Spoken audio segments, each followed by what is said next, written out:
Rafale കരയാക്രമണം നടത്തുന്ന Israel സൈനികരെ കുരുക്കി വീണ്ടും ഹമാസ് പോരാളികൾ. 4 സൈനികരാണ് ഹമാസിൻ്റെ സായുധ വിഭാഗമായ ഖസ്സാം ബ്രിഗേഡ് കൊല്ലപ്പെടുത്തിയത്. 7 സൈനികർക്ക് പരിക്കേറ്റതായും IDF അറിയിച്ചതായി ടൈംസ് ഓഫ് ഇസ്രായേൽ റിപ്പോർട്ട് ചെയ്തു. ഇവരിൽ 5 പേരുടെ നില ഗുരുതരമാണ്.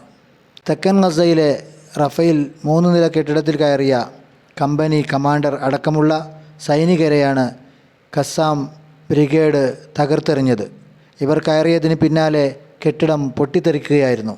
റഫയ്ക്ക് സമീപമുള്ള ഷബൂറയിലെ വീടിനുള്ളിലായിരുന്നു സംഭവം.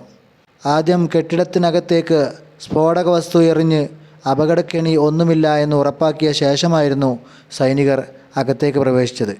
എന്നാൽ 2 സൈനികർ അകത്ത് കടന്നതും വൻ ശബ്ദത്തോടെയുണ്ടായ ഉഗ്രസ്ഫോടനത്തിൽ 3 നിലകളുള്ള കെട്ടിടം തകരുകയായിരുന്നു. പുറത്ത് കാവൽ നിന്ന സൈനികരുടെ ദേഹത്തേക്കാണ് കെട്ടിടം പതിച്ചത്. വീടിനുള്ളിൽ തുരങ്കവാതിൽ കണ്ടെത്തിയിട്ടുണ്ടെന്നാണ് IDF പറയുന്നത്.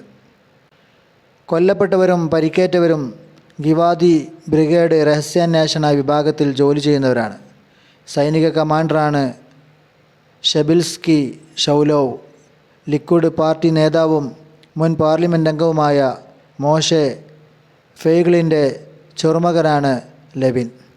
299 സൈനികർ ഇതുവരെ ഹമാസ് ആക്രമണങ്ങളിൽ കൊല്ലപ്പെട്ടതായി ഇസ്രായേൽ ടൈംസ് റിപ്പോർട്ട് ചെയ്യുന്നു.